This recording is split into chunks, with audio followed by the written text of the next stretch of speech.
Are your feelings messing you up? Do you feel like you're processing and perhaps over processing your emotions? And when you're processing them, you're getting moodier, your vibration is pummeling, and you just feel re traumatized?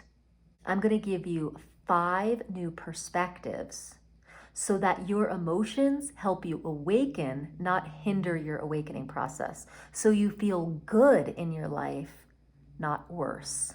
So stay tuned. I'm going to give you these 5 things. I first want to tell you about my experience with emotions. I am kind of the black sheep of the family when it comes to emotions. The way I view emotions are that they are indicators of where I am vibrationally. I've always felt this way, even when I was a little kid. I've had siblings tell me that I'm holding back my emotions, or I'm cold, or I'm, whatever. But guys, how I see myself is someone that's always wanting to move forward. And it just doesn't feel productive to stay in emotions for too long. That said, I don't feel like bypassing emotions is a good idea, because just like everything, emotions are energy and they have to stay in motion. And when they're not in motion and they get bypassed or pushed down, that can create dis-ease in our body and affect our vibration. So everything on my channel is about sustaining the vibration of our awakened state that keeps ever expanding. So how do we work with these pesky emotions that seem to plummet our vibration? So I'm going to give you these 5 things. It hasn't been easy being the only person that kind of had this mentality about emotions. You feel judged, right? So there has been times in my life where I was like, okay, well, maybe I got to look deeper. Maybe I have to process this. And I went into that world of processing and over processing. And you know where it got me? It got me in a lot of dark nights of the soul. It got me depressed. It got me re-traumatized from my past. Guys, we don't have to know where things come from. All we have to know with our awakening process is that we know where we're going. We remember that we're something else. We remember our wholeness and our fullness. And using emotions to climb that ladder is the key. And using emotions to get stuck, or to get re-traumatized, or to look at the past over and over and over again, inhibits our personal growth and our awakening process. That is my perspective. So let's dive in to the 5 things here. So the first one is like, is everything that you are feeling and emoting yours? So listen, guys, just because you have an emotion, I know this sounds weird, doesn't mean it's all yours. Okay, now as we awaken, we become more sensitive and empathic, right? So when you have an emotion come up, is it actually yours in this present moment? Or is it yours from a past reality? Is it yours from adopting it from your parents or a teacher? Is it yours from listening to your neighbors speak of their emotions? I know, isn't it interesting? Sometimes in our subconscious, we can have something kind of running a little bit and things come to us. Emotions kind of glom on like little gnats or mosquitoes, and we just gotta, what if it's as easy as that? Just return it to sender. Get off me. And the more awake we get, the more we do have to just, hey, get off me. There's a lot of energies we're just gonna have to clear and get pretty diligent about that. So what if the emotion is just that? Just return it to sender. Number 2 is emotions are energy. So feel them like a tsunami, okay? Feel the energy of them. Now here's a perspective you might not have heard of. I want you to imagine your emotion has a volume knob, okay? It's right there. And I want you to take the emotion and I want you to crank it up to the highest volume 100. Say you're feeling it at like 10. I want you to just crank it up to 100. Just go to town on it. Sob, get mad, hit a pillow, whatever emotions you're feeling. Go to town with pushing up the volume. And with that, you may notice that it just comes out, the emotion moves, and within 10 minutes, 20 maybe, the emotion has moved. It doesn't have to be attached to any story. And you're clear. Your vibration rose back up and you're feeling good again. So this is the volume knob. So there's return to sender, and then there's, pump up the volume. See if those work. So number 3 is, this is pretty cool, is feel your emotion and then get really present with it and ask yourself, what belief or thoughts are under this? Asking that question is pretty ninja. It's pretty cool, because when you ask what story, beliefs, or words or thoughts are underneath this, it's pretty interesting what comes up. And then what does come up, you can ask the question, is this relevant to this present moment? Or is this just something that keeps repeating itself and is just kind of this habit that keeps coming through that I don't want to be living as my adult self? And you can actually let it go. So if the answer is no, this is not relevant to this present moment, then you get to choose to move forward and let that go. Number 4 is, what if your emotion is an alarm? What if it's an alarm system for your spirit or your soul, and it's telling you, you have left the building of your high vibration. You have left the building. I repeat, you have left the building of your high vibration. What if it's just an alarm that says, what do you want to do, right? When you set an alarm for getting up in the morning, right, your alarm goes off and you in your head get to do, what do I want to do? Press the snooze button, keep sleeping, or turn off the alarm and be like, I'm choosing to get up. Same thing. Your emotion is an alarm system. Are you going to press the snooze button? Are you going to keep sleeping and just stay in the emotions? You're going to press the snooze and be with it for a little bit? Or you're going to press the alarm and say, you know what?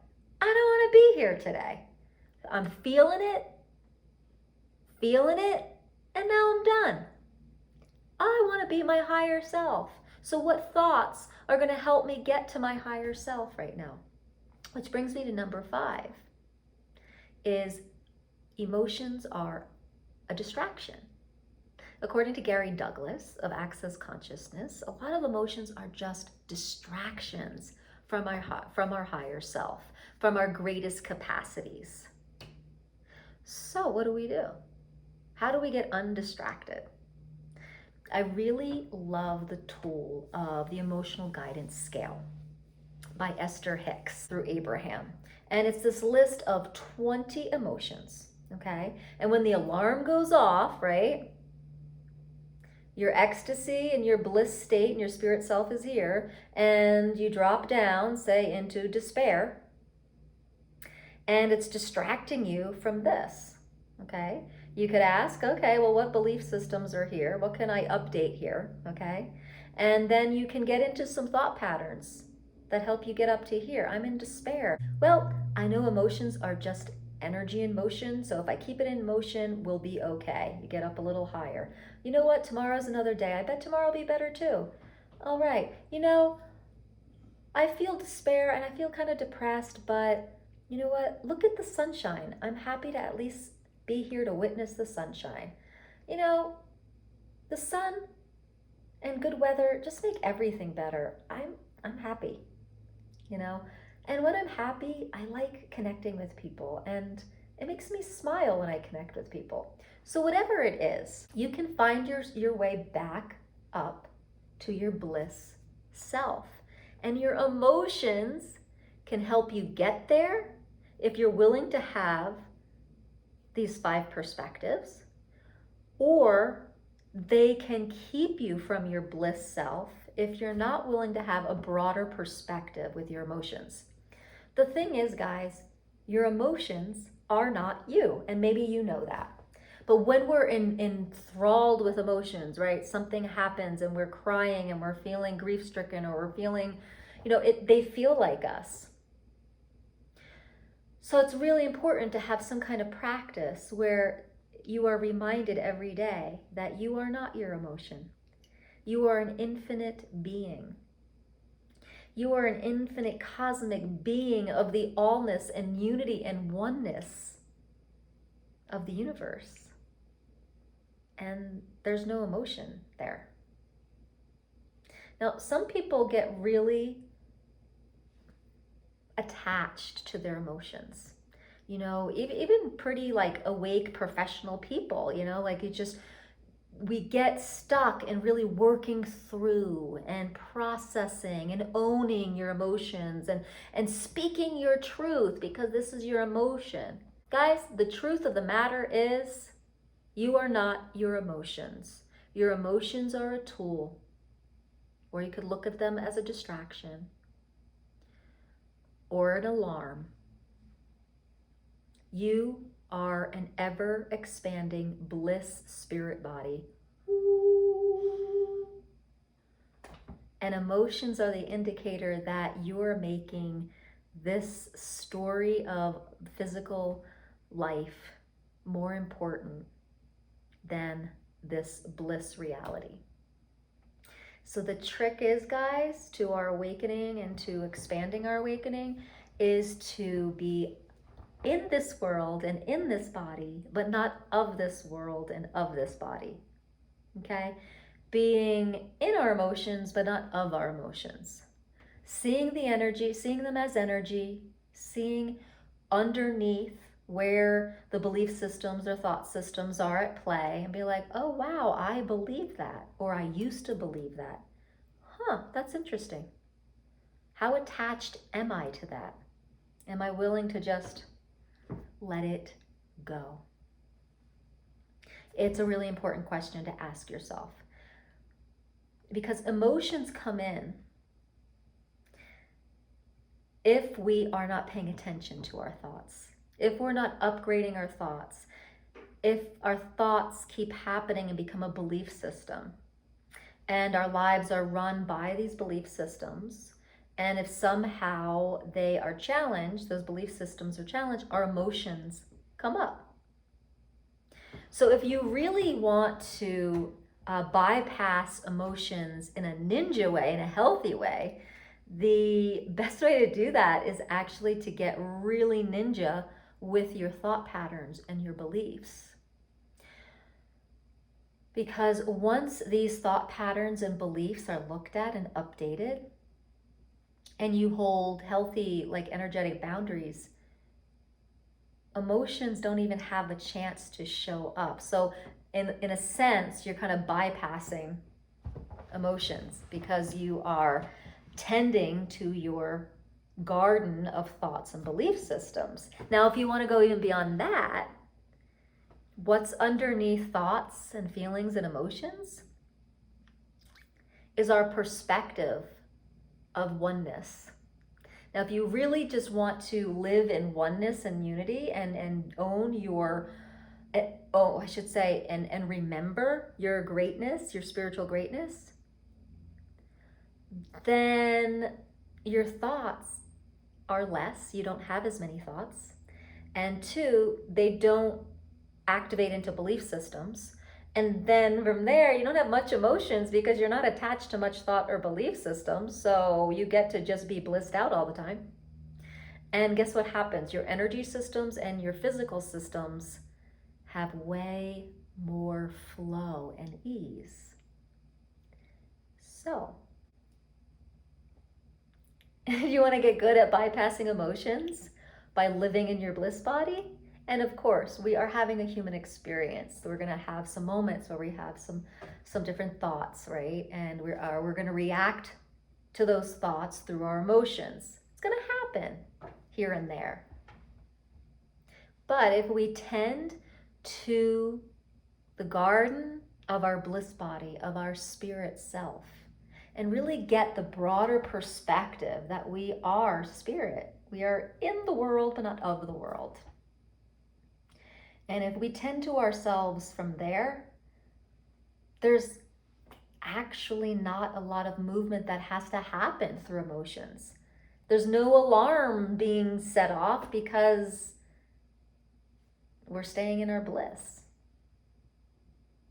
We have the perspective that, okay, none of this physical reality is that real. And if, if something tragic happens, meaning like a family member dies, a certain income stream goes, you're aware of some pretty negative, awful stuff on the planet, notice. Can you expand back out and trust, come into trust? Now, I'm working on this myself, that trust, that sense of like, there really is no security on planet Earth, right? If you are the breadwinner, or if you trust a certain breadwinner of the family and something happens to them, or they leave or something like that, it's just like, we have to be ready for anything in our lives. Anything can happen. And yet, can we trust?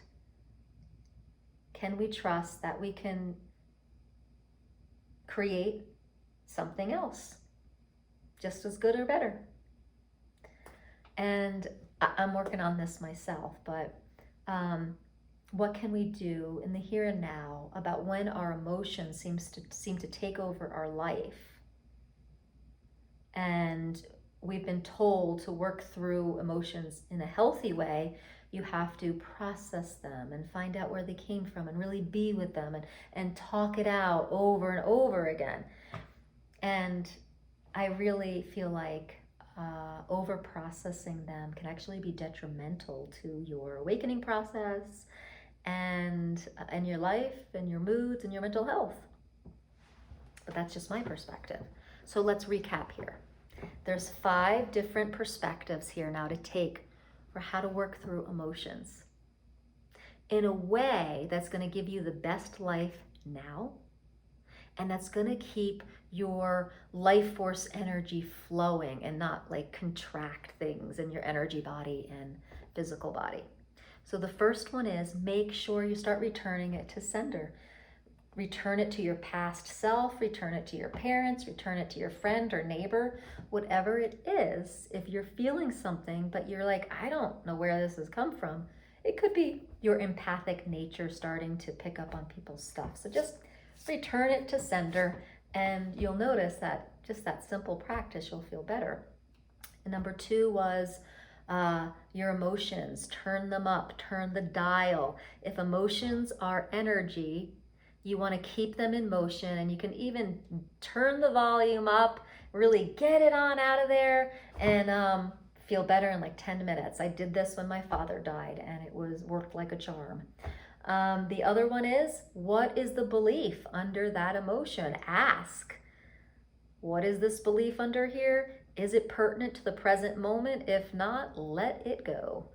And number 4 is, what if your emotions are an alarm? Just like an alarm clock. Are you hitting snooze? Are you just going to sleep through the alarm? Or are you going to turn it off and say, I'm up, I'm awake, I'm going back up to my spirit self, my bliss body? And number 5 is, what if your emotion is distracting you? What if you're attached to your emotions and it's distracting you from your greatness? Remember your greatness, hang out in your bliss body more, and guess what? You're going to have less negative thoughts and less lower frequency emotions. All right, beautiful people, that's what I got for you today. Let me know how you like working through emotions. Did you like these 5 new philosophies? Which one was your favorite? Let me know. And if you want to know how your voice can let you know about your emotions, be sure to get over to my website, RebeccaAbraxas.com. And there's a little free quiz there for you that'll let you know how your voice can be helpful with working with your emotions. All right, beautiful people, here's to being our best selves, remembering our greatness, and just being on the journey together. Namaste.